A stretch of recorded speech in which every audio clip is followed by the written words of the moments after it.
पीसीओडीतनं patient बाहेर येऊ शकतो हे त्या केसवरनं मला समजलं. पहिली केस होती. मी एक सांगू का, पीसीओडी असं म्हणायला गेलं तर पॉलिसिस्टिक ओव्हेरियन डिसीज, पण त्याच्या मागे लपलेले असंख्य कारण आहेत. तर पुढे जाऊन इनफर्टिलिटी, वंध्यत्व ज्याला म्हणतात, ते नक्की होऊ शकतं. मुलगी झालीये, जन्माला आलीये, तेव्हापासून तुम्ही तिला काय काय खायला देताय, त्या मुलीला खरंच वाटतं की हा खरंच आपण 21 दिवसांच्या गोळ्या खाऊया, आपली पाळी येईल. पीसीओडी हा जेनेटिक आहे का?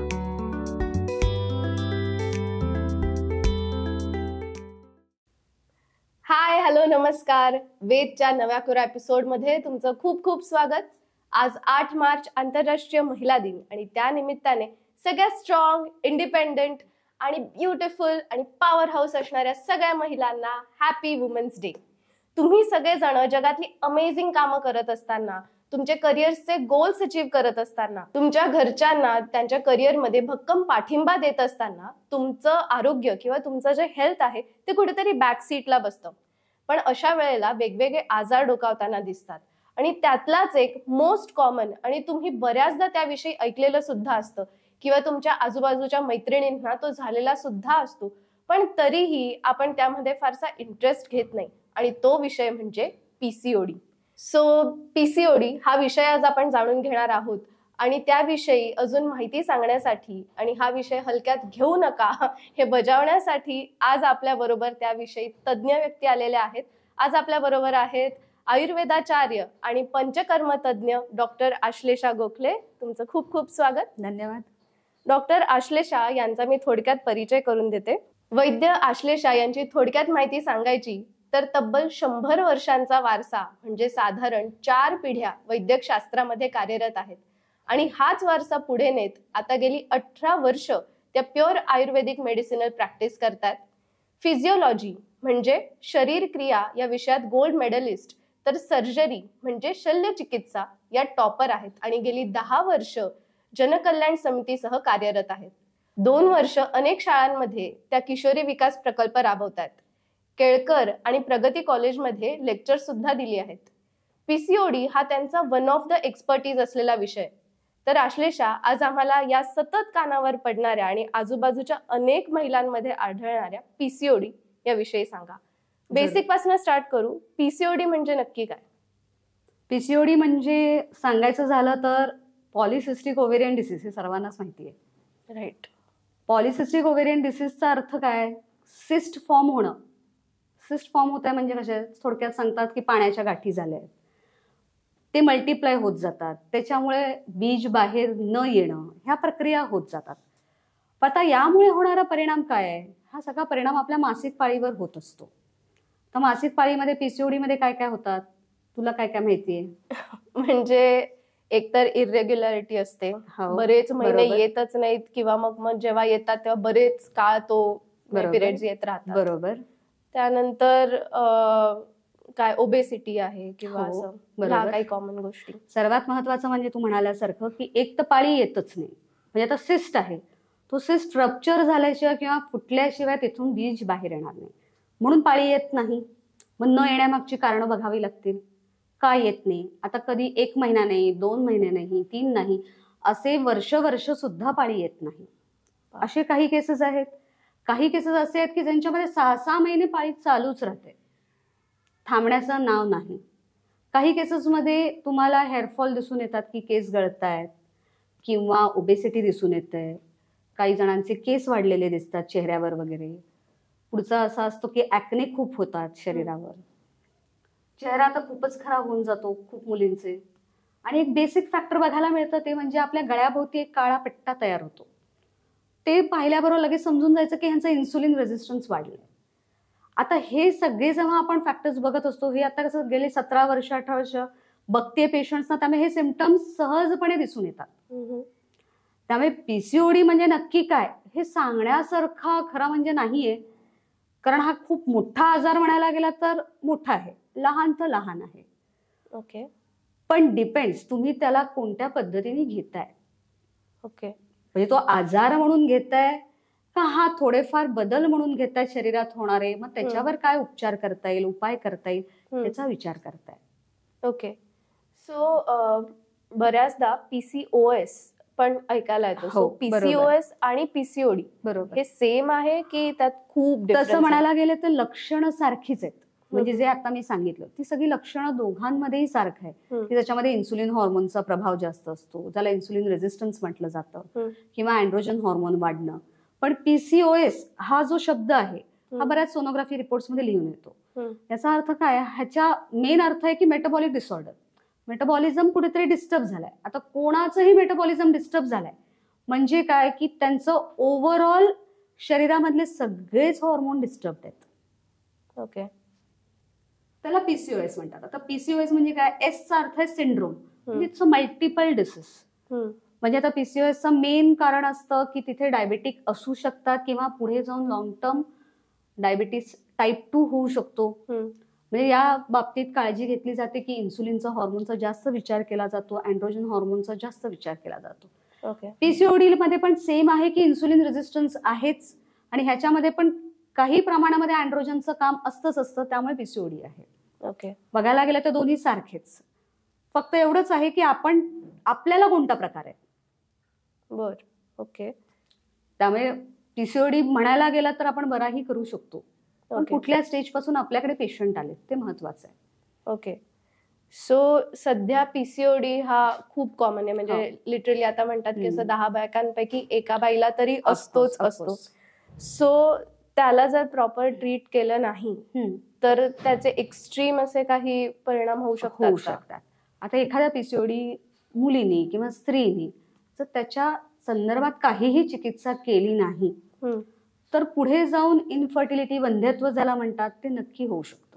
ओके. मूल न होणं हा बेसिक फॅक्टर आहे. आजकाल पीसीओडी पाहिल्याबरोबर सामान्य ज्या बायका आहेत ते लगेच घाबरून जातात.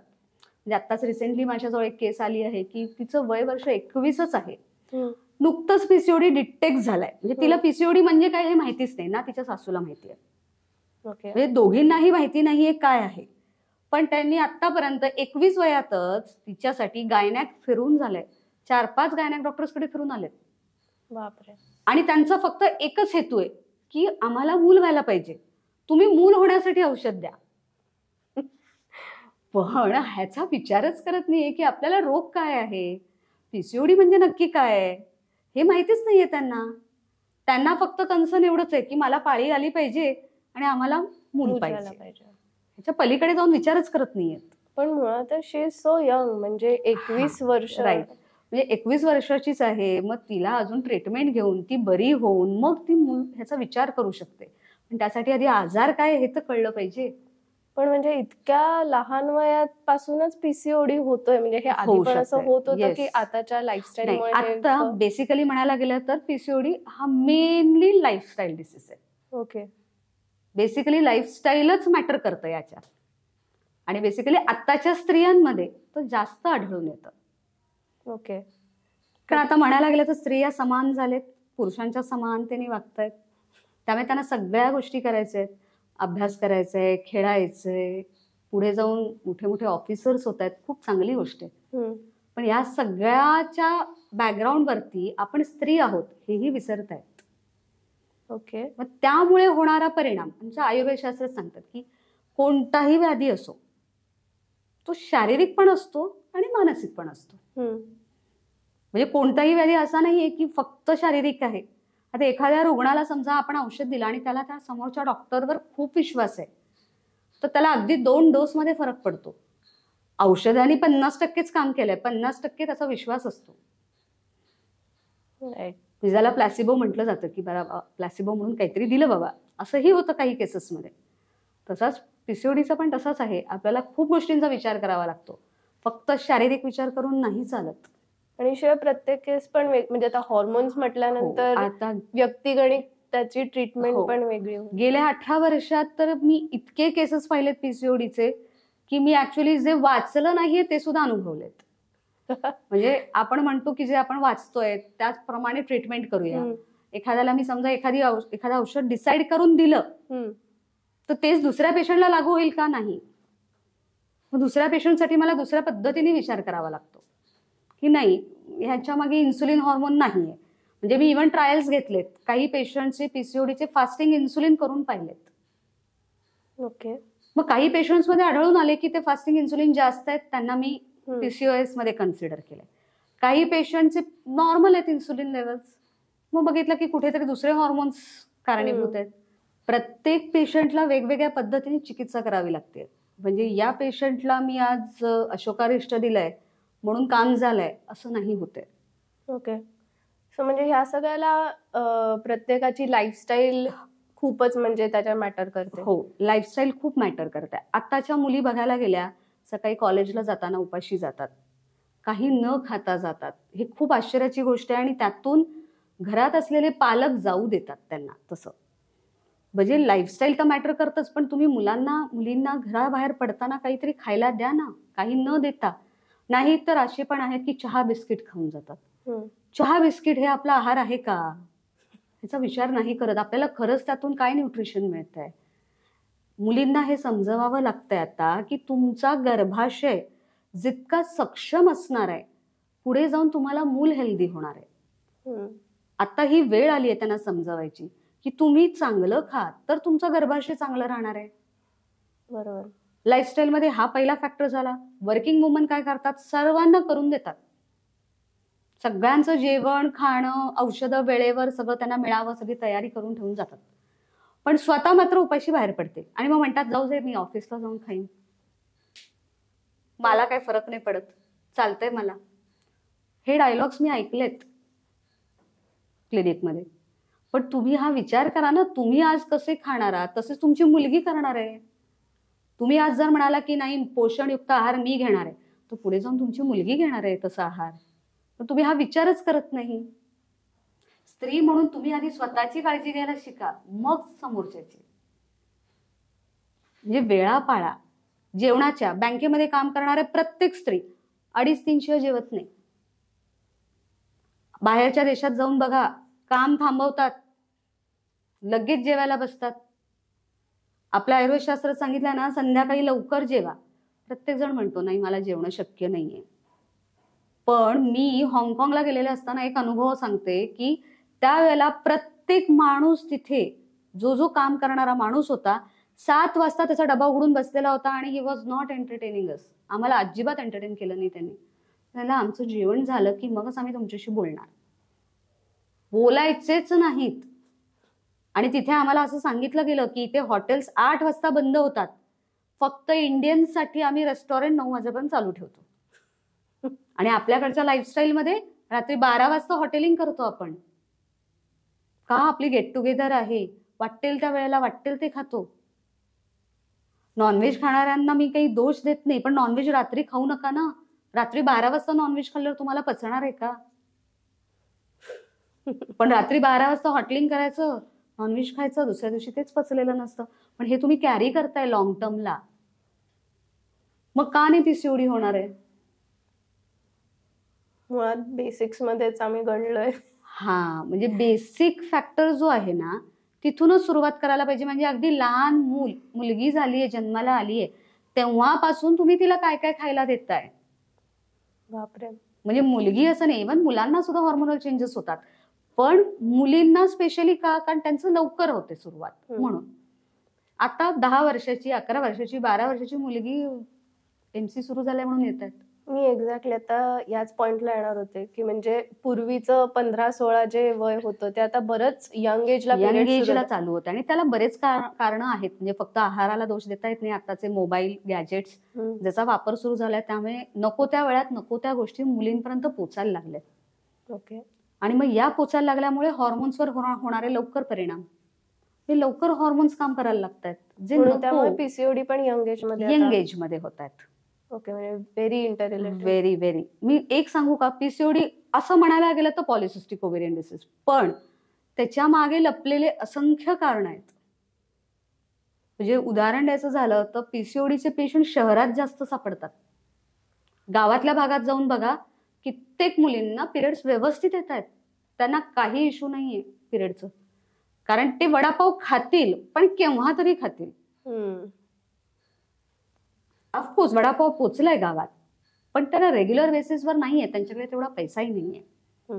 पण शहरात काय झालंय, गल्लोगल्ली सगळी दुकानं आहेत, सगळं मिळतंय, अवेलेबिलिटी खूप आहे, मुळात शाळेत सॅटर्डेज ना किंवा म्हणजे टिफिन मध्येच आई बाबा तू हे पैसे घे आणि जाऊन कॅन्टीन मधलं खा किंवा स्कूल असं. लाईफ मध्ये कॅन्टीन चालेत, मग मुली कॅन्टीन मध्ये जाऊन खातायत.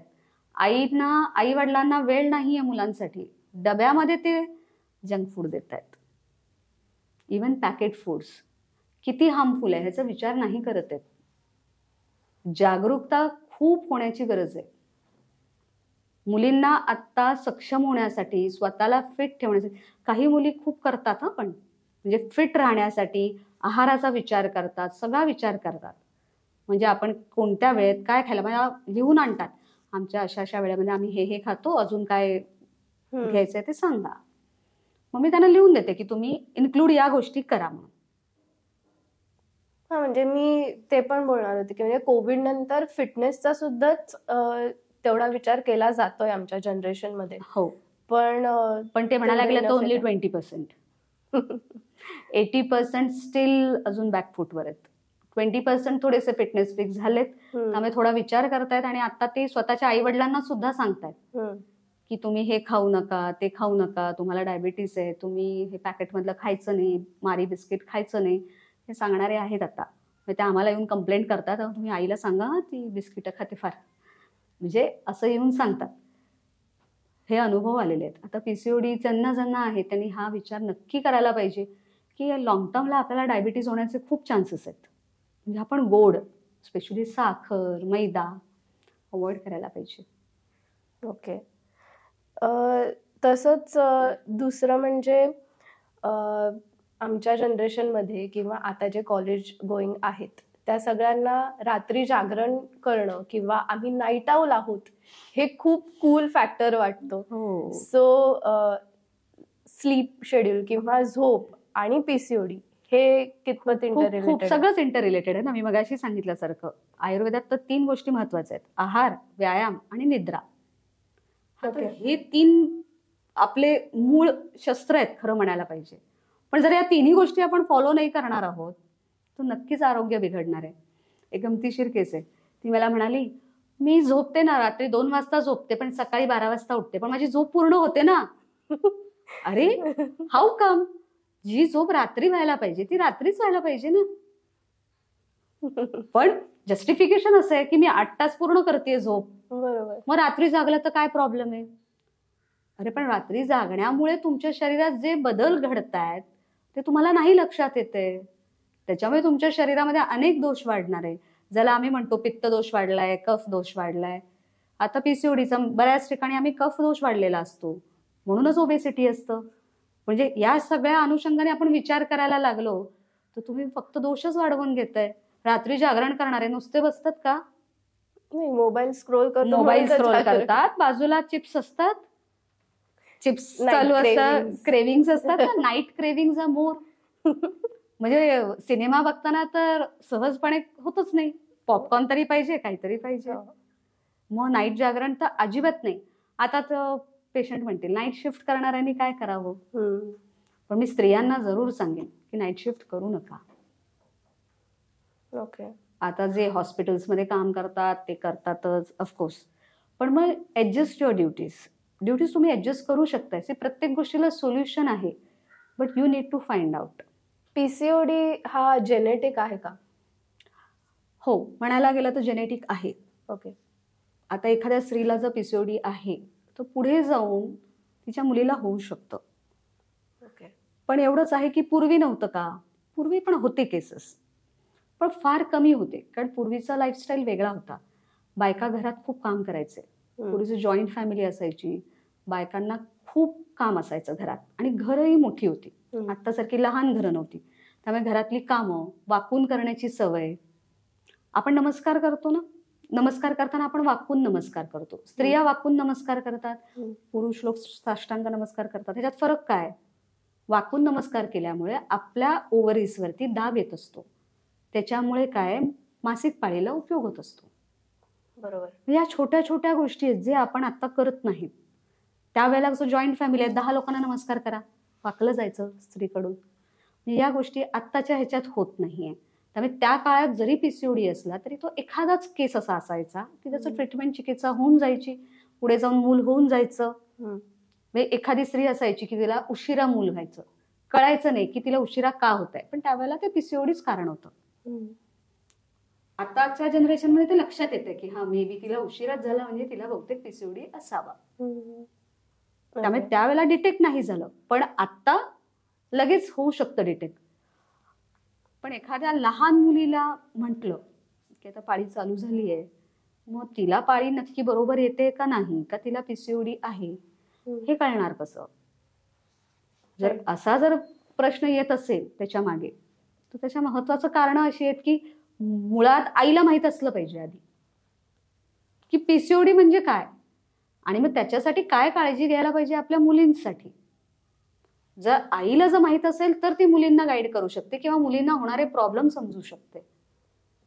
आता मुळातच मुलींपर्यंत, आता मी कितीतरी शाळांमध्ये व्हिजिट देते, मुलींना मासिक पाळी म्हणजे काय हेच माहित नाही. आईने सांगितलंय फक्त पॅड वापरायचे आपल्याला 4 दिवस येणार आहे, 4 दिवस पोटात दुखणार आहे, इतकंच माहितीये. मासिक पाळी येते का, म्हणजे मी ऍक्च्युली प्रश्न पण मुलींना विचारलाय, तुम्हाला मुलींना कधी असं वाटत नाही का आपल्यालाच का येते, मुलांना का नाही? हा प्रश्न पडला नाही का, तर मस्त हसतात.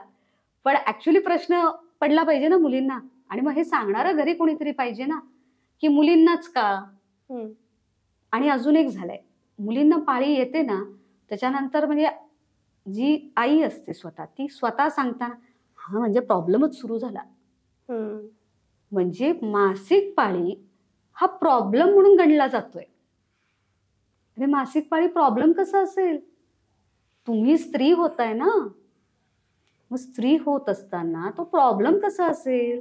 तुम्ही आतापासूनच लहान मुलीच्या मनात जर नेगेटिव्हिटी टाकताय तर ती मुलगी पुढे जाऊन तोच विचार करणार आहे ना, आली बुवा पाळी. म्हणजे हे सुद्धा फॅक्टर्स खूप महत्वाचे आहेत की आपण त्यांना आधी विचार जो देतोय तो चांगला विचार द्यायचा आहे. मासिक पाळी येण्यामागचं महत्व समजावून द्यायचंय की तुम्हाला मासिक पाळी वेळेवर येते ह्याचा तुम्हाला काय फायदा आहे, तुमच्या शरीराला होणारे काय काय फायदे आहेत. स्त्रियांना दिलेलं खरं म्हणजे वरदान आहे, प्रत्येक महिन्यात आपल्या शरीरातनं टॉक्सिन्स निघून जातात. जे आपण साठवून ठेवतो वेगवेगळ्या अन्न गोष्टी खाऊन, ते ह्या मार्गाने निघून जात असतात.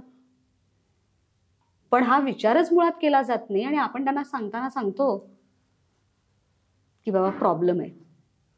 अरे तुम्ही सांगताना चांगलं सांगा ना. आणि कित्येक आया मला विचारतात की माझ्या पोटात दुखतं तसंच माझ्या मुलीच्या पोटात दुखणार का हो. ऑफकोर्स आता या गोष्टी आम्ही सांगतो की आईकडूनच येत असतात. कोणत्याही मुलीला जे येणार ते आईकडूनच येणार आहे. म्हणजे आईला जो त्रास होतोय तोच मुलीला होणार आहे. म्हणजे पुढे जाऊन आईच्या मेनोपॉजच्या काळामध्ये आईला केव्हा मेनोपॉज होणार आहे त्याच वेळेला मुलीला होणार आहे. अप्रॉक्सिमेटली तसंच असतं. एखाद्या आईचं जर गर्भाशय काढलं गेलंय तर काय कारणाने काढलं गेलंय तो विचार मुलीच्या वेळेला पण करावा लागतो. म्हणजे असे सगळे फॅक्टर्स इंटरलिंक्ड आहेत. म्हणजे आधी तुम्ही तुमच्या मुलींना विचार चांगला द्या. विचार खूप महत्वाचा आहे. त्याच्याबद्दल असणारी पॉझिटिव्हिटी खूप गरजेची आहे. जोवर तुम्ही त्यांना हे समजावून सांगत नाही आहात की तुमच्या शरीराला हे आवश्यक आहे आणि ह्या हॉर्मोन्सचे बदल होणं सुद्धा गरजेचं आहे. मग ते का होतात, कशाला होतात, आणि त्यावेळेला जपावं पण लागतं. बदल होत असताना शारीरिक मानसिक हे बदल होत असतात. मग त्यावेळेला मानसिक काळ जर आपण सांभाळला नाही तर त्यावेळेला मुली उठसूट बाहेर वाटेल ते खातात. 10वी नंतर 11वी नंतर पीसीओडीच घेऊन येतात. म्हणजे त्यावेळेत त्यांचा आहार जपला पाहिजे. म्हणजे पाळी चालू झाली आहे म्हटल्याबरोबर तुम्ही काळजी घ्यायला पाहिजे. खरं म्हणजे अगोदरपासूनच, पण ऍटलीस्ट पाळी सुरू झाल्यावर तरी काळजी घ्या. म्हणजे ती काळजी घेत घेत घेत तुम्ही जर गेलात तर तुम्ही त्यांना सक्षम स्त्री करणार आहात ना. नाहीतर आई जशी तशी मुलगी, आई पण सक्षम नाही मूल पण सक्षम नाही. मुळातच लाईफस्टाईल विषयी आपल्या ह्याच्यात इतकं कमी बोललं जातं किंवा त्याला तितकंसं महत्व दिलं जात नाही. पण म्हणजे हे खरंच पुढच्या जनरेशननी शिकण्यासारखी गोष्ट आहे. प्रत्येक स्त्रीनी हे शिकलं पाहिजे की जिला जिला मुलगी आहे तिने ह्या विषयावर नक्की विचार करावा की आपण आज काय बोलतोय आपल्या मुलीसमोर, काय करतोय, काय वागतोय, आपण काय खातोय तेही महत्वाचं आहे. तुम्हीच जंक फूड खाताय मुलींसमोर, आईस्क्रीम खाताय, चॉकलेट्स खाताय, मुलगी तेच खाणार आहे. तुम्ही त्यांना कसं थांबवणार आहे मग पीसीओडी पासून? पीसीओडी झाल्यावर रडून उपयोग नाहीये. ह्याच्या आधीपासूनच आपण विचार करायचा आहे. लाईफस्टाईल डिसीज हे सगळ्यांना माहिती आहे. जो कोण येतो त्यांना माहिती आहे की आपल्याला लाईफस्टाईल डिसीज आहे, पण they don't want to change any of their lifestyle. म्हणजे आता ऑफिसेस पण तितकंच इम्पॉर्टंट आहे आणि हो. ट्रॅव्हलिंग. मी इथे डोंबिवलीमध्ये असताना मारुती शोरूम मध्ये गेले होते. मारुती शोरूम मध्ये गेलेल्या वेळेला त्या स्टाफनी मस्त रिस्पॉन्स दिला. त्यांच्याशी असंच गप्पा गोष्टी केल्या. तेव्हा त्यांनी आम्हाला त्यांचे रेग्युलर डेली पॅटर्न सांगितलं. मी म्हटलं, तुम्ही पोळी भाजी डब्यात आणता की नाही, मग सोबत तुम्ही चटणी आणा, एक जण कोशिंबीर आणा, तुम्ही एकत्र बसता ना जेवायला, मग तुम्ही डबे मल्टिपल का नाही आणत? मग तुम्हाला सगळ्यांना सगळं न्यूट्रिशन मिळेल ना, वाटून घ्या. का नाही तुम्हाला सगळं मिळणार? कारण एखादी स्त्री तिला जर सांगितलं तू सगळं घेऊन जा, शक्य नाही होतो मॅडम, कसं मी सगळं घेऊन जाणार?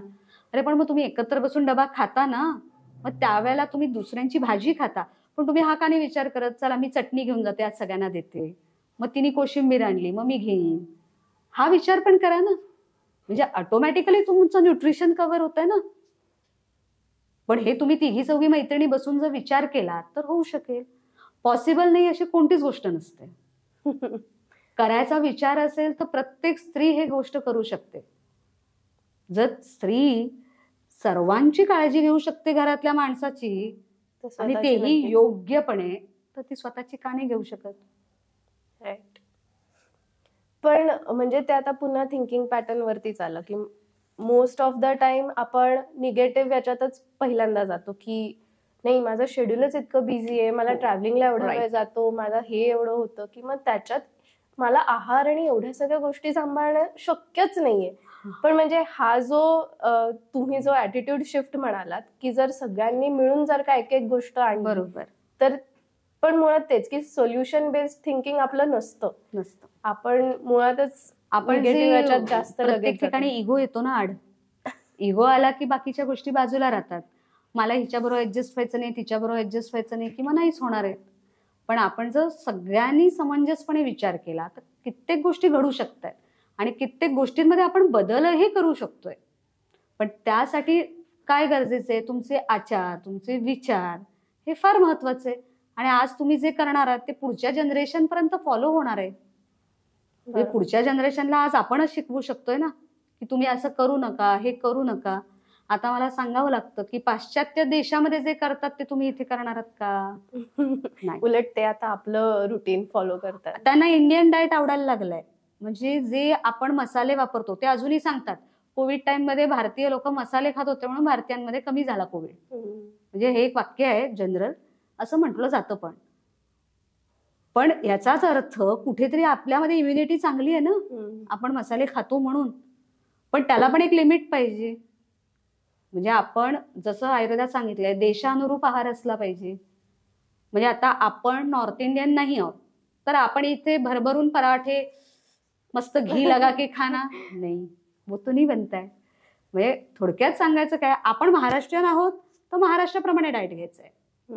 म्हणजे मग तुम्ही भाकरी खा, पोळी खा, भात खा, कोकणातले आहात वरण भात खा ना.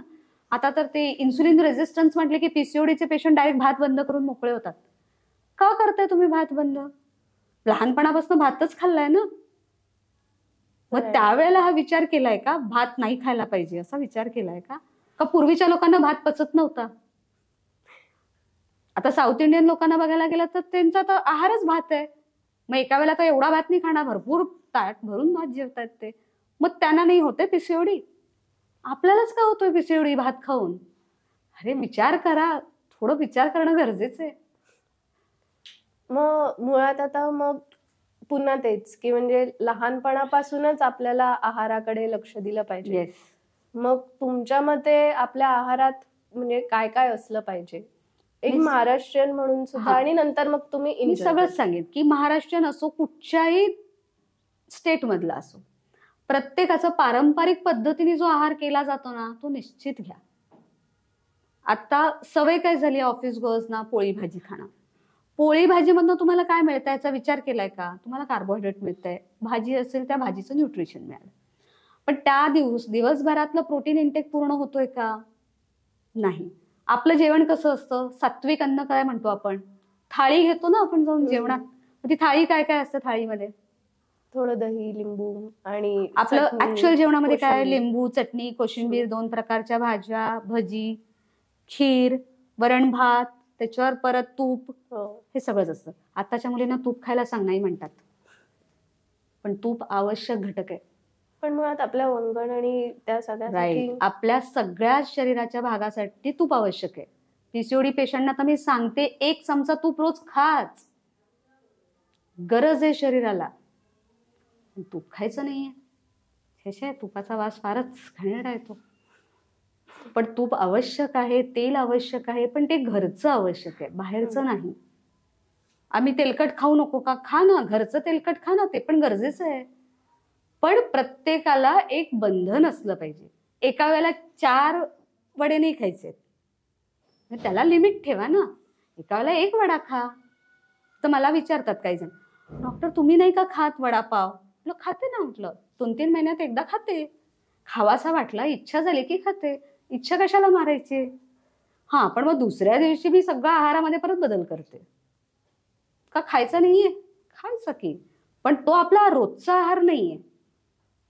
म्हणजे मग आहारामध्ये काय असलं पाहिजे, हे सगळ्या गोष्टी कव्हर व्हायला पाहिजे, तर तो तुमचा पूर्ण आहार. म्हणजे दिवसातनं एकदा तरी तो डाएट घ्या ना, बॅलन्स डाएट. हा, तर जे ऑफिस गोअर्स आहेत ते म्हणतात नाही शक्य, मग मी त्यांना तो उपाय दिला. तुम्ही वेगवेगळं सगळेजण घेऊन या. कोरड्या चटण्याचा आपण किती करतो, मग त्या चटण्या आजूबाजूला घ्या. छोटे छोटे लहान डबे घ्या. लोणचं पण खाऊ शकताय. लोणचं पण आपल्या ह्याच्यात असतंच ना जेवणात.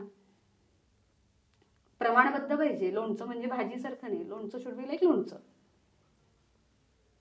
लोणचं भाजीसारखे खाणारे पण आहेत. मग व्याधी अनुरूप पुढे जातात. पुढचे व्याधी मग आहेतच. मग आताची आमची जनरेशन जी आहे, जी कीटो डाएट फॉलो करते. Very nice question. तर पीसीओडीचे पेशंट कीटो डाएट असो, इंटरमिटंट फास्टिंग असो, सॅलड खाणारे असो, बापरे बाप, एक एक डाएट प्रकार घेऊन येतात ना. मला त्यांना सांगावंसं वाटतं, तुम्ही जेवण सोडून द्या आणि हेच प्रकार करत बसा. कारण गंमत म्हणून सांगते, आता सॅलड खाण्याचं कन्सेप्ट तर इतकं वाढलंय. प्लेट भरून सॅलड, अगदी भरून भरून सॅलड खातात. अरे मला विचारावं लागतं, तुम्ही बकरी आहात का? एवढं सॅलड खाताय तुम्ही? अरे तुमच्या आतड्यांना गरज आहे का तेवढ्या सॅलडची? म्हणजे आपण मग कोशिंबीर म्हणून एवढीच का घेतो? मग आपण का नाही घेत बाउल भरून कोशिंबीर? दह्यातली कोशिंबीर खातो ना आपण. का प्लेट भरून सॅलड खातायत? तेवढ्या फायबरची आवश्यकता नाहीये शरीराला. तुम्हाला फायबर इंटेक गरजेचं आहे. याचा अर्थ असा नाही की तुम्हाला बाउल भरून सॅलड खायचंय.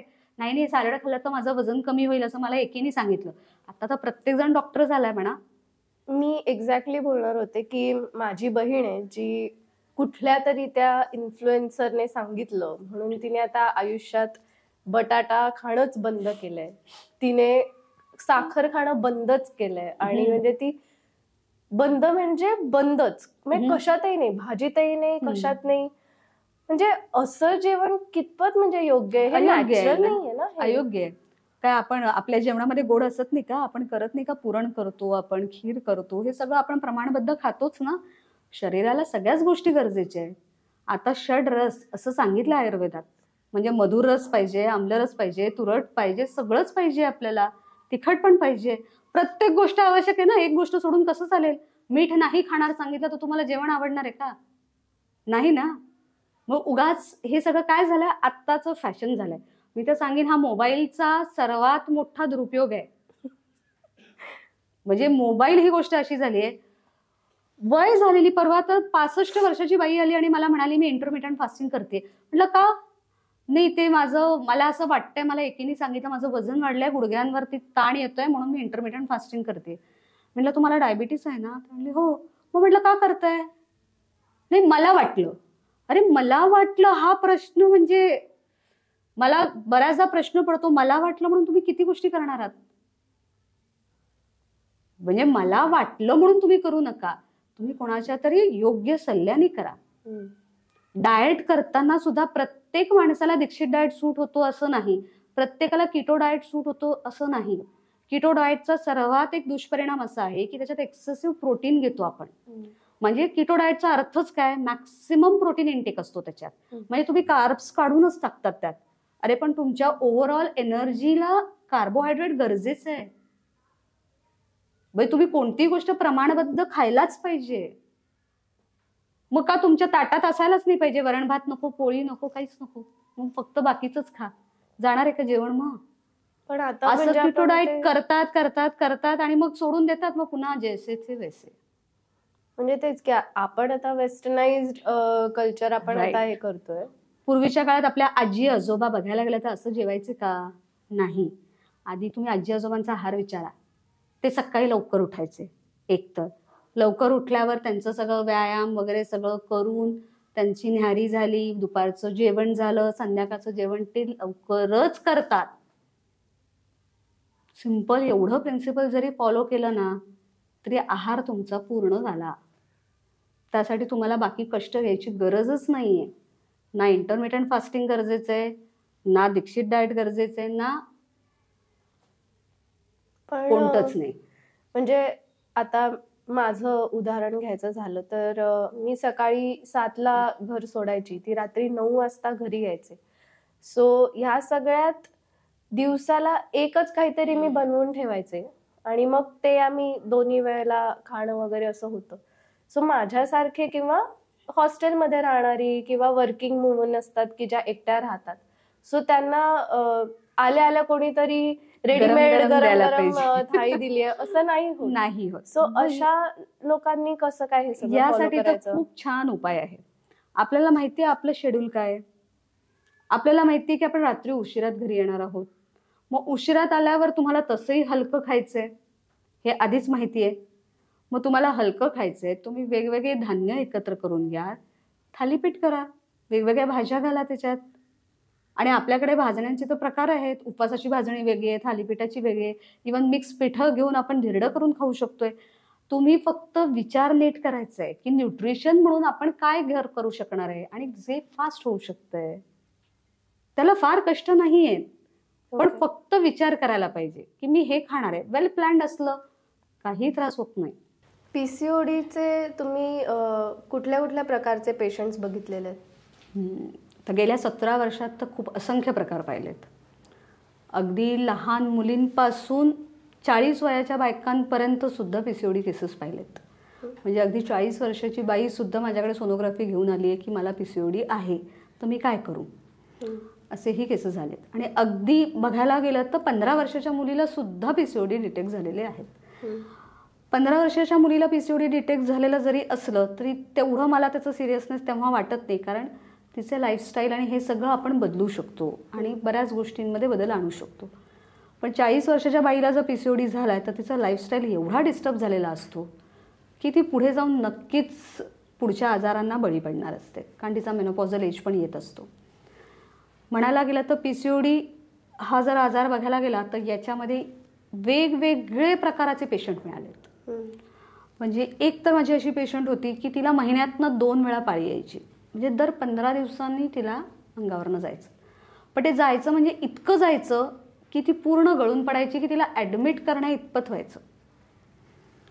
ॲडमिट करून सलाईन वगैरे देऊन विकनेस घालवून मग हिमोग्लोबिन लेवल खाली गेलं, परत मग रक्तवाढीच्या गोळ्या घेऊन मग ती यायची आणि मग पुन्हा जैसे ते वैसे परत 15 दिवसांनी पाळी आली. अशी केस होती. तिचे आईवडील तिला सगळ्या गायनाकडे घेऊन गेले होते. म्हणजे ही जेव्हा माझ्याकडे आली होती तेव्हा 19 वर्षाची होती. तिला मी आल्यावरच सांगितलं, हे बघ माझ्या प्रॅक्टिसला मी आत्ता सुरुवात करते, म्हणजे आता 3-4 वर्ष झालेत मला प्रॅक्टिसला, माझ्यासाठी तू एक चॅलेंजिंग केस आहेस की तुझं हे थांबवणं हे माझ्यासाठी सुद्धा खूप महत्त्वाचं आहे. तिच्या केसला सुरुवात केल्यानंतर असं लक्षात आलं की तिचं एकतर खूप बाहेर तिचं खाणं होतं, पॅकेट फूड्स खूप खायची ती. तिला कंपल्सरी मी आधी सांगितलं की तू हे सगळं बंद कर, सगळं बंद करायला लावलं. तिला म्हटलं तू घरी केलेला बटाटा वडा पण खाऊ नकोस थोडे दिवस, अगदी वडापाव घरचाही नको, शेवपुरी पण घरची नको. कारण लोक सांगतात की आम्ही बाहेरचा नाही खाल्ला, घरचा खाल्ला. अरे पण बाहेरचा असो घरचा असो जंक आहे, हे अजून समजत नाही आहे. मग तिला तिच्याकडून या सगळ्या गोष्टी करून घेतल्या, बेसिकली सगळ्या म्हणजे सगळ्या, की आहारात पूर्ण बदल, झोप पूर्णपणे घ्यायला लावले, वॉकिंग 40 मिनिटाचं तिला रोजचं करायला लावले. ह्याचा फायदा असा झाला की स्टेप बाय स्टेप तिच्यात इम्प्रूव्हमेंट येत गेलं.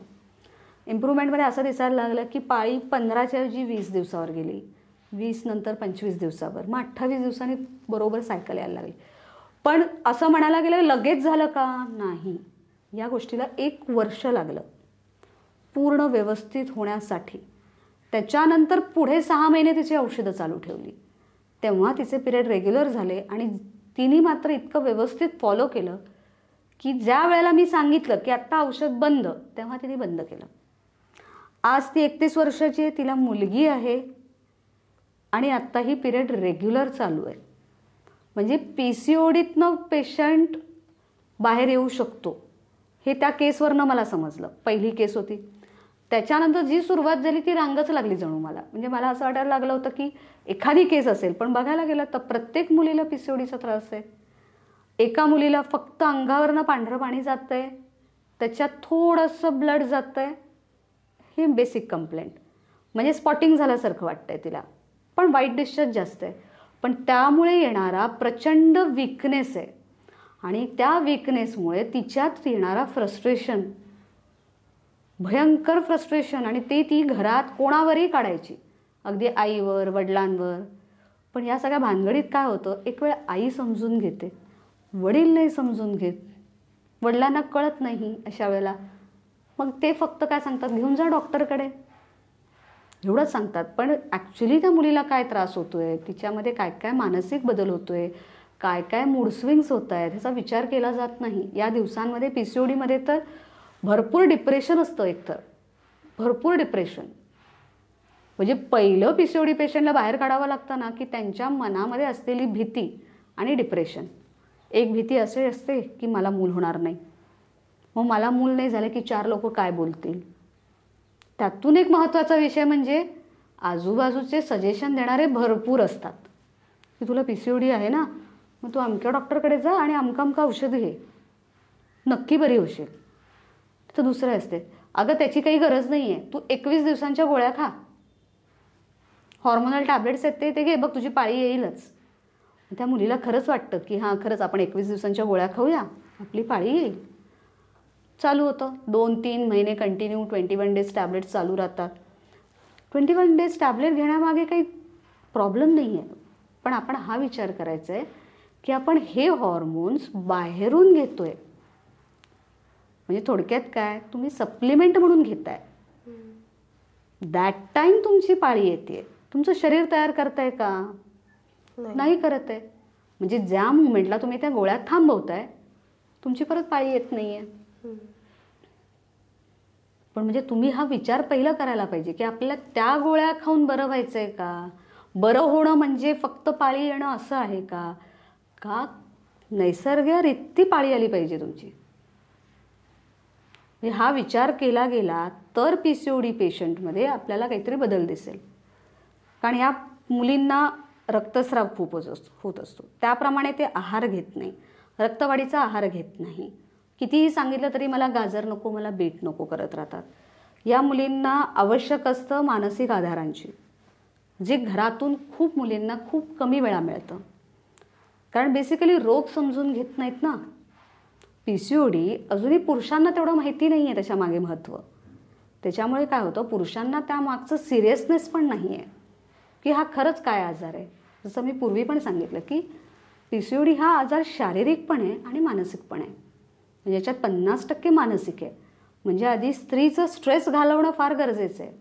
आता एखादी मुलगी अभ्यास करते, तिचं एक्झाम चालू आहे, ती बसून बसून राहते, म्हणजे ॲक्टिव्हिटी नाही, बसूनच एका जागी अभ्यास करते. मग अभ्यास करताना मध्ये भूक लागली म्हणून खाणार, रात्री जागरण करणार, हे सगळे फॅक्टर्स आले ना.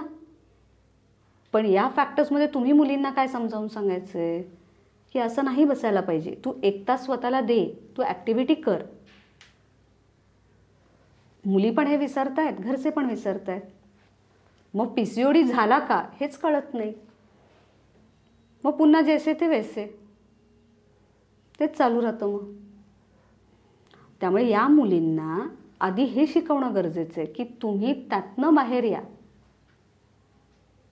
आणि मग तुम्हाला पुढे जाता येईल. म्हणजे आधी तुम्ही स्वतः शिका की तुम्ही काय खाताय, काय पिताय, काय ॲक्टिव्हिटी करताय. आणि मग याच्यामध्ये होणारा ब्लिडिंग व्हायला लागल्यावरती तर बाप रे बाप, मुली तर एवढ्या घाबरतात, त्याच्यावर त्यांच्या आया घाबरतात. बरोबर आहे, मी समजू शकते, कारण विकनेस येतो, कारण हेवी फ्लो होत असतो. म्हणजे एक एक मुलगी तर माझ्याकडे अशी आली आहे, 8-8 पॅड्स बदललेत तिने दिवसभरात. म्हणजे त्याला ॲलोपॅथिक टर्ममध्ये मेट्रोरेजिया म्हणतात. म्हणजे इतका हेवी फ्लो असतो की त्यांना उभं राहण्याची सुद्धा ताकद नसते. पण आधी आपण ह्या रोगामागचं जर महत्त्व समजावून घेतलं तर आपण औषधं नीट घेणार आहोत. आयुर्वेदाने निश्चित थोडा वेळ लागतो रक्तस्राव थांबवायला, पण थांबतं. त्यासाठी थोडा पेशन्स आवश्यक आहे. पण नाही, पॉज गोळ्या घेऊन मोकळे होतात. तात्पुरतं थांबलं की पुन्हा चालू. कारण हॉर्मोन बॅलन्स करायचे, जे संतुलित नाही आहे त्याला आपल्याला नीट करायचं आहे, हा विचारच शिवत नाही ना. हेवी ब्लिडिंग हा एक सिम्पटम झाला. तसेच आता वेगवेगळे आहेत. हेअरफॉल आहे, ॲक्ने आहे, किंवा फेशियल हेअर ग्रोथ आहे. सो हे सुद्धा तितकेच सिव्हिअर सिम्पटम्स आहेत. सो अशा ज्यांना हेवी ब्लिडिंग होत असतं ना, त्यांना युजली हिमोग्लोबिन डाऊन जातं. हिमोग्लोबिन डाऊन जाते म्हणजे हेअरफॉल होणार आहे. हे डेफिशियन्सी झाल्या ना बॉडीमध्ये. त्यामुळे पहिलं लक्ष तिकडेच द्यायचं आहे की आपल्याला हिमोग्लोबिन लेवल नॉर्मल ठेवायचं आहे. आता ज्यांना पाळी येतच नाही, 2-2 महिने येत नाही, 3-3 महिने येत नाही, त्यांना मग एक्स्ट्रा हेअर ग्रोथ चालू होते. कारण अँड्रोजन हॉर्मोन वाढतो त्यांच्यात. Androgen is a mail hormone. तो मेल हॉर्मोन वाढतोय, मग सगळीकडे केस यायला लागतात. हनुवटीला केस आलाय, दाढीच्या इथे केस आलाय, ते काढत सुटतात अँड्रोजन हॉर्मोन. अँड्रोजन हॉर्मोनचा एवढा वाईट परिणाम शरीरावर होत असतो की तो जितका जास्त बायकांच्या शरीरात वाढत जातो तेवढा तो वेगवेगळे रोग उत्पन्न करत जातो. म्हणजे तो इन्सुलिन हॉर्मोन डिस्टर्ब करून टाकतो, इस्ट्रोजन प्रोजेस्ट्रॉन डिस्टर्ब करून टाकतो. सगळेच लेवल्स वर खाली होतात. ओके. कारण तसं बघायला गेलं तर सगळे हॉर्मोन्स इंटरलिंक्ड आहेत आणि सगळ्याचा शेवटी जाऊन संबंध येतो तो आपला मेंदूशीच. तिथून जे येणार आहे तेच मॅटर करणार आहे. म्हणजे थोडक्यात सांगायचं काय की आपला विचारनी आपण आपल्या मेंदूला किती स्थिर ठेवू शकतोय हे फार महत्वाचं आहे. त्यामुळे पीसीओडी पेशंटनी पॉझिटिव्ह राहणं खूप गरजेचं आहे. पहिला प्रश्न असा असतो, मी बरीच होणार नाही का, मला त्रास होतच राहणार का, किंवा आता मला पाळी यायला लागली तर दर महिन्यात येणारच का पुन्हा तसंच होईल. पण अरे, तुम्हाला आता एकदा पाळी यायला लागली आहे तर तुम्ही तो विचार करा ना की मला आता पाळी पुढे पण येणार आहे. तुम्ही तुमचे विचार बदलू नका. पॉझिटिव्ह अप्रोच असला पाहिजे. हा, तुमच्या विचारांचा तुमच्या शरीरावर परिणाम होतोय. एखाद्या स्त्रीला तुम्ही जर शॉपिंगला घेऊन गेलात तर तिला सर्वात जास्त आनंद होतो की नाही, की हा शॉपिंग केली मी आज. तो जो आनंद आहे तेव्हा टोटल स्ट्रेस रिलीव्ह होत असतो. म्हणजे मी असं सांगत नाही शॉपिंग करून द्या, पण एक स्त्रीचं जे असतं आनंद ते शोधण्याचा प्रयत्न करणं गरजेचं आहे. प्रत्येक स्त्रीमध्ये एक लहान मूल आहेच, पण प्रत्येक आईने सुद्धा ते शोधणं गरजेचं आहे ना. आज ती टेन्शन घेते, का टेन्शन घेतेय, कुठच्या गोष्टीचं टेन्शन आहे, तुम्ही बोला तिच्याशी तर प्रॉब्लेम सॉल्व्ह होतील. कित्येक मुली शाळांमध्ये कॉलेजेसमध्ये होणाऱ्या घटना घरात शेअर करत नाही, मनात घेऊन बसतात आणि ते मनात घेऊन बसल्यामुळे त्यांच्या पाळीवर झालेला परिणाम असतो. आता एक मुलगी सध्या माझ्याकडे आहे, म्हणजे प्रॉपर सायकोलॉजिकल केसमध्ये आता तिला सायकॅट्रिस्टकडेच पाठवलंय मी. तिचं 8वी पासून एका मुलाबरोबर अफेअर होतं. अरे पण अफेअर होतं तर आई काय करत होती त्यावेळेला, आईला माहिती होतं, सगळं माहिती होतं. आईने तिला समजावण्याचा प्रयत्न केला नाही केला हे मला माहित नाही, किंवा हे कमेंटही करायचं नाही. पण त्या मुलाने सोडून दिला 1-2 वर्षांनी तिला. ही 10वीत फेल झाली, 11वीत फेल झाली, पुढे शिक्षणच बंद केलं आणि अजूनही ती त्याच्यात गुंतलेली आहे. आणि ह्याचा परिणाम ती आता काय सांगते, मला कॉन्स्टंट वजायनल पेन होतंय. सगळे तिचे आम्ही शोधून झाले फॅक्टर्स, काहीही मिळालं नाही आम्हाला रिपोर्टमध्ये. पण दरवेळेला तारीख याच्या वेळेला ती रडारड चालू करते, जोर जोरात आदळआपट काय करते, म्हणजे घर डोक्यावर घेते. पिरियड त्यामुळे इरेग्युलर झालंय तिचं. 1.5 महिन्यांनी 2-2 महिन्यांनी पाळी येते. मग तिच्या आईला काय वाटतंय की माझ्या मुलीला याचाच प्रॉब्लेम आहे आणि हे सगळे डॉक्टर्स काही नाही म्हणतायत. खूप कष्टाने समजावून मी सांगितलंय की आता हिला तो प्रॉब्लेम नाहीये, पिरियड रेग्युलर येण्यासाठी आपण औषध करू, पण हा जो प्रॉब्लेम आहे तो पिरियड रिलेटेड नाहीये, हा मानसिक आहे. म्हणजे या मानसिक गोष्टींचा परिणाम शरीरावर किती होऊ शकतो, हॉर्मोन्स किती आपले उलटपालट होऊ शकतात, याचा विचार करणं अत्यावश्यक आहे. मग आता म्हणजे पीसीओडी ज्यांना झालाय त्यांना आणि आम्ही जनरल असं एक मुलींना हे सगळं अवॉइड करण्यासाठी तुम्ही काही First thing. योगा साधना किंवा एक्सरसाइज तुम्ही Yes. काही सजेस्ट योगासन तर खूप चांगला पर्याय आहे. योगासन करणाऱ्या बऱ्याच मुली आहेत माझ्याकडे जे पीसीओडीतनं बाहेर पडलेत. काही मुली अशा आहेत की जे प्राणायामवर भर देतात, तेही उत्तम आहे. तुम्ही जेवढं ऑक्सिजन इंटेक करणार आहात तेवढं तुमच्या शरीराला, अवयवांना सगळ्या गोष्टी पोचणार आहेत. एक्सरसाइज कोणतीही असो, अगदी योगासन असो, तुम्हाला डान्स आवडत असेल, स्विमिंग आवडत असेल, काहीही करा. कारण त्याच्याने पहिला फॅक्टर काय होतो, तुमचा स्ट्रेस जातो. तुम्ही बघा, तुम्ही खेळून आलात, तुम्हाला आवडणारी गोष्ट तुम्ही करून आलात की तुम्हाला आनंद होतो की नाही, you are very happy that time. तेव्हा काय होतो, आपला स्ट्रेस हॉर्मोन खाली गेलेला असतो. अगदी ऑफिस स्ट्रेस असलेले लोक सुद्धा जर जाऊन आले ना तरी ते खुश असतात. अगदी नाटक बघून आले तरी खुश असतात, कारण त्याच्या मागचं मानसिक आनंद असतो आणि तो प्रत्येक स्त्रीला गरजेचा आहे. मग एक्सरसाइज करणं हे का कंपल्सरी आहे, कारण तुमचे हॉर्मोन्स नॉर्मल व्हायला पाहिजे. हो, पण हे सांगताना एक महत्वाचं, ऑफिस गर्ल्स बायका रात्री 8 वाजता 7 वाजता जिमला जातात, जे अतिशय चुकीचं आहे.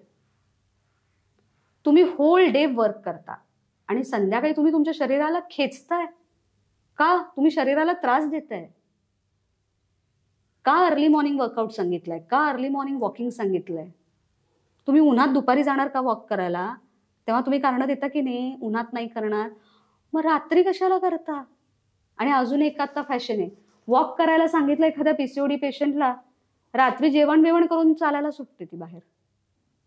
अरे पण तेही चुकीचं आहे, कारण जेवणानंतर आपण एवढं चालायचं नाहीये. आपल्याला शतपावली सांगितलंय, मोजून 100 पावलं, त्याच्यापेक्षा जास्त नाही चालायचंय. कारण ते त्यावेळेला आपण पचनाला त्रास देत असतो, कारण आपलं सगळं नाहीतर एनर्जी आपल्या पायांपाशी जात असतो. चालायला लागल्यावर पचन बिघडलं. म्हणजे ह्या सगळ्या जर काही बायकांनी नियम पाळल्या की सकाळी काही गोष्टी करायच्या, ऑफिसला जाताना आवर्जून रिक्षा करू नका, चालत जा.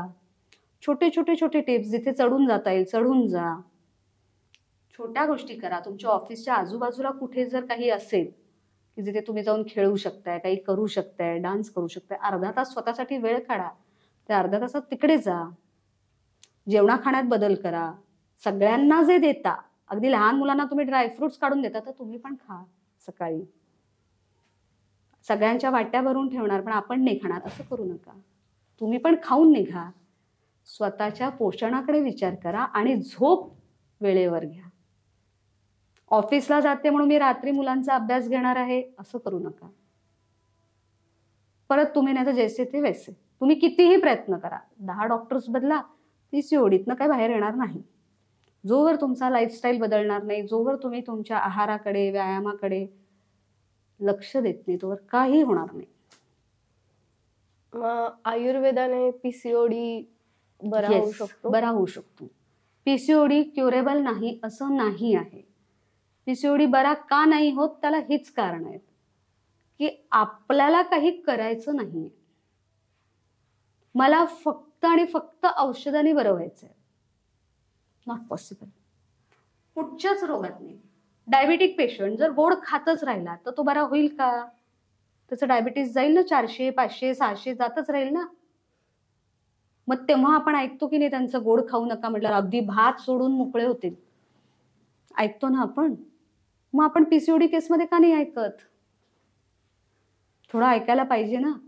आपल्याच चांगल्यासाठी आहेत ना. आणि मग ते काय अजून एक स्मूदी विधी करून पितात, ते पण पिऊ नका. हेल्दी घ्यायला सांगितलं म्हणजे स्मूदी पिणं इज नॉट हेल्दी. असं भाज्या फळं एकत्र करून, अरे तुम्ही काय कॉम्बिनेशन करून घेताय, अतिशय चुकीचं आहे. आपल्या आतड्यांची आपण सर्रास वाट लावतोय, ते पण रॉ घेतोय आपण. कशाला भाज्या शिजवून खातोय आपण? ते पचत नाही म्हणून शिजवून खातोय ना. मग स्मूथीमध्ये तुम्ही काय करताय, कच्चं घेताय. पालक घ्या, काय वाटेल ते घालून खातात आता स्मूथीच्या नावाखाली. जे मिळेल ते घालतात स्मूथीमध्ये. नको ना ते पालकाची भाजी करून खा, पराठे करून खा, स्मूथी कशाला हवंय? आता तर भरपूर रेसिपीज आहेत स्मूथीज वर. तर मी तर सांगेन अजिबात स्मूथी वगैरे घ्यायचं नाही. आणि हे ब्रेकफास्ट रेसिपीमध्ये जातं. पीसीओडी मध्ये इनफर्टिलिटी होतेच का? 90% येस, 10% नाही. 90% यासाठी मी म्हटलं, जर पीसीओडीवर जर प्रॉपर चिकित्सा नाही झाली तर डेफिनेटली पुढे जाऊन इन्फर्टिलिटी आहे. ओके. कारण याच्यामध्ये बीज निर्मिती होणं, बीज बाहेर येणं ही प्रक्रियाच होत नाही. आता पाळी येत नाही आहे म्हटल्यावरती बीज बाहेर येत नाहीये, मग तुम्हाला मूल कसं होणार आहे?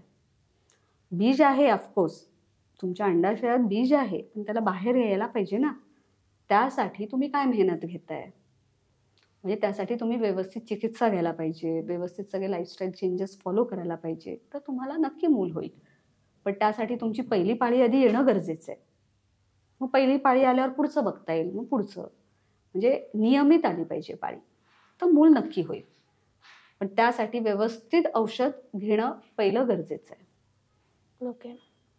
आता लग्नानंतर जेव्हा एका बाईला पीसीओडी डिटेक्ट होतो तेव्हा तिचा काय स्टँड असला पाहिजे किंवा घरच्यांनी कसं तिला सांभाळलं पाहिजे? हा एक छान प्रश्न आहे. कारण बऱ्याच स्त्रियांना आता काय होत आहे, लग्न झाल्यानंतर काही वेळेला खूप आनंदी असतात, काही वेळेला काही बर्डन खाली असतात की आता घरी बरेच सासू सासरे आहेत, आजे सासू आहे, घरात काही वेळेला जॉईंट फॅमिली असते. अशा वेळेला एक मानसिक दडपण आलेलं असतं. अशा कंडिशन्समध्ये ना काही वेळेला त्यांचे पिरियड्स डिले व्हायला लागतात. मग डिले व्हायला लागले की त्यांना आता ऐकून ऐकून माहीत असतं की पीसीओडी ऐकायला मिळते, मला तर झाला नाही ना, हा विचार चालू होतो. हा विचार चालू झाल्याबरोबर टेस्टिंग होतात, रिपोर्ट्स होतात, मग ते येतात आमच्याकडे, मॅडम आता पीसीओडी झालाय. तर पण माझी आधी तरी पाळी व्यवस्थित यायची, हे आत्ताच लग्नानंतर झालंय. बरोबर आहे, मग लग्नानंतरचं वातावरणामुळे झालंय हे मी म्हणेन, पण त्याला कारणीभूत फक्त ती एकटीच नाहीये ना, घरातलं वातावरण पण आहे. म्हणजे अशा कंडिशन्समध्ये घरच्यांनी हा विचार करायचा आहे की आपल्या सुनेला किंवा आपल्या बायकोला पीसीओडी डिटेक्ट होतोय, तर कुठेतरी तिला मानसिक त्रास होतो आहे, कुठेतरी दडपण आहे, काही आहे, तिच्याशी मनमोकळेपणाने आधी बोला, तिचे प्रॉब्लेम समजून घ्या. आता कोणत्याही स्त्रीला नवीन घरात जाऊन ऍडजस्ट व्हायला वेळ लागतं, हे आपल्याला आधीपासून माहिती आहे.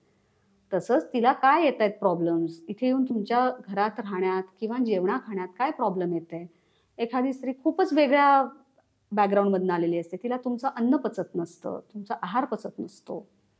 मग या सगळ्या गोष्टींचं त्याच्यामागे विचार करणं गरजेचं आहे. म्हणजे त्यावेळेला ॲक्च्युली मी प्रत्येक पुरुषांना हे सांगेन की पीसीओडी म्हणजे काय हे तुम्ही खरोखर नीट समजून घ्या, त्याच्या मागे असलेला सगळा विचार समजून घ्या, म्हणजे तुम्ही तुमच्या बायकोला समजून घेऊ शकाल. आणि स्त्रीला महत्वाचं असतं ते म्हणजे हजबंड सपोर्ट. ज्या स्त्रीला तिच्या नवऱ्याचा पूर्ण सपोर्ट मिळतोय ती स्त्री नेहमी आनंदी राहते. कारण माझ्याजवळ एक जस्ट पेशंट आली होती, ती मला सांगत होती तिची प्रेग्नन्सी झाली, प्रेग्नन्सी नंतर घरी आली, ती माहेरी आली. पहिल्यांदा एका मुलीला मी पाहिलं की माहेरी आल्यावरती ती रडत होती, कारण तिचे सासरचे मंडळी तिला सोडून ते त्यांच्या घरी चालले होते म्हणून. म्हणजे मी बऱ्याचदा असं पाहिलंय की माहेरी गेलेली मुलगी खुश असते ना, पण ही रडत होती. मी हिला सहज विचारलं, का ग तू का रडतीस इतकी, तो तर तुला भेटायला येणार आहे, इतका काय लांब राहत नाहीये ना तो. तर ती मला म्हणाली की माझ्या पूर्ण प्रेग्नन्सीमध्ये माझ्या नवऱ्यांनी माझी इतकी काळजी घेतली की माझ्या पायावर सूज येत होती तर तो रोज मला मसाज करून द्यायचा, माझ्या पाठीला मसाज करून द्यायचा, आणि बाळाचा जन्म झाल्यावर सुद्धा तो 24 तास माझ्या बरोबर आहे.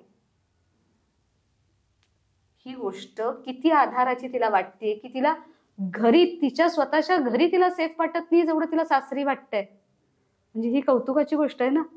ऍब्सोल्युटली. अशा प्रत्येक घरात जर व्हायला लागलं तर कुठल्याच मुलीला दडपण राहणार नाही ना. लग्नानंतर आला असेल प्रॉब्लेम, आपण निस्तरूया ना, औषधं घेऊ असं सांगा, तिला समजावून सांगा हे औषध घेऊन बरा होऊ शकतो. तुम्हाला जर त्या रोगाविषयी माहीत नसेल तर माहिती काढा, मग तिला समजावून सांगा, मग तिच्या आहाराकडे लक्ष द्या, मग तिला जे आवडीचं आहे ते तिला खायला द्या. आता एक मुलगा माझ्याकडे यायचा, तो अडॉप्टेड होता तर तो काही खायचा नाही घरी, काही म्हणजे काही नाही. आई वडिलांना समजेच ना की हा का जेवत नाहीये, का ह्याला आपल्या घरचं जेवण आवडत नाहीये. 2-3 महिने असेच गेले की तो काही जेवायचा नाही, खायचा नाही.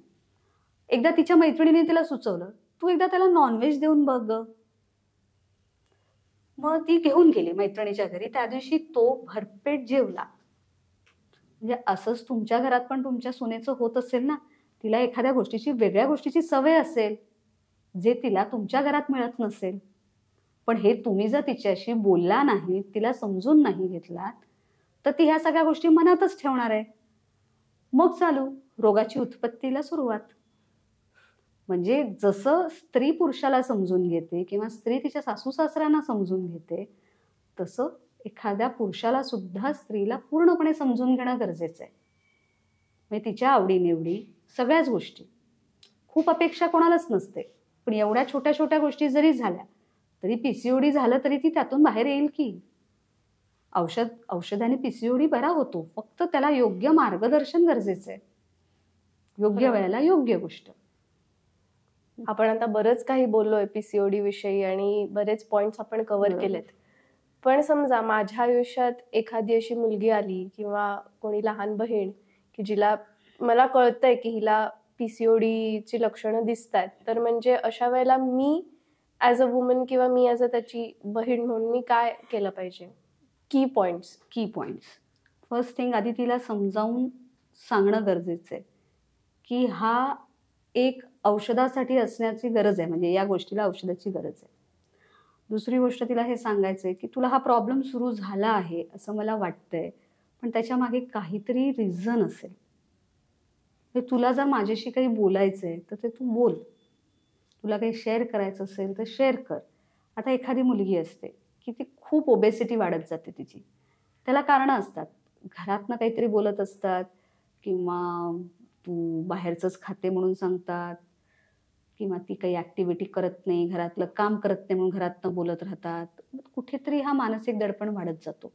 त्या मुली कोणाशीच बोलत नाहीत. मग त्या मुलींना बोलतं करणं गरजेचं असतं. बऱ्याचदा बऱ्याच पीसीओडीची कारणं घरातूनच सुरू होतात. कारण मी पाहिल्याप्रमाणे नातेवाईक, आजूबाजूचे लोक, ह्याच सगळ्यामुळे पीसीओडी रोग वाढत जातो. कारण प्रत्येकजण प्रत्येक त्याच्या परीने एक उपाय सांगत असतो, पण मुळात त्या मुलीला स्वतःला कळत नसतं की तिला काय प्रॉब्लेम आहे. म्हणजे आपल्याला पीसीओडी काय हे नीट आधी आपण समजून घेतलं तर आपण त्या मुलीला सांगू शकतो की तू आजूबाजूच्या कोणत्याच गोष्टीकडे लक्ष देऊ नकोस. तू तुझ्या भोवती एक चौकट टाक. चौकटीत तू राहून तू काय करणार आहेस? तू तुझं लाईफस्टाईल चेंज कर, तुझं डाएट पॅटर्न चेंज कर, वेळेवर झोपत जा, मोबाईल जास्त बघू नकोस. म्हणजे वेळेवर झोपणं हे महत्वाचं आहे हे समजावून देणं गरजेचं आहे. सकाळी ब्रेकफास्ट करत नसली तर ब्रेकफास्ट कर. घरातली काही छोटी मोठी कामं कर, वॉकिंगला जा. असे छोटे छोटे छोटे टिप्स देऊ शकतात. आपण आता समजा बहिणीला सांगतोय तर आपल्याला बहिणीची आवड माहिती असते की तिला समजा नाचायला आवडत असेल तर तू नाचायला जा, क्लास लावून देते पाहिजे तर मी, असं सांगायचं. म्हणजे त्यांना थोडंसं पॉझिटिव्हिटी देणं गरजेचं आहे. त्यांना जे आवडतंय बऱ्याचदा करायला मिळतच नसतं. एखाद्या स्त्रीला म्हणावं, एखाद्या मुलीला म्हणावं, बऱ्याचदा जे हवंय ते करायला मिळत नसतं. तिथूनच डिप्रेशन सुरू होतो. डिप्रेशन ट्रिगर करतं तुमच्या स्ट्रेस हॉर्मोनला. पुढे जाऊन अँड्रोजन, पुढे जाऊन इन्सुलिन, मग तो सगळा एक सायकल रिपीट होतो. जसं निसर्ग चक्र आहे, मासिक पाळीला पण मी तेच सांगते की तो निसर्ग चक्र आहे. त्या चक्राला डिस्टर्ब करू नका. आता बरेच लोक डिस्टर्ब करतात. पाळी पुढे जाण्याच्या गोळ्या, आधी येण्याच्या गोळ्या, सण आहे म्हणून ते पण एक फॅशन झालंय की आता सण आहे मी खाणार गोळ्या. त्याने सुद्धा तुमचं पीसीओडीला लँडअप होणार आहात तुम्ही. खाऊ नका ना तसं. ते निसर्गाचं चक्र तोडू नका ना. तो निसर्गाचा चक्र जसा येतोय तसं येऊ द्या. नाही तर तुम्ही सायक्लॉनलाच बळी पडणार आहात ना.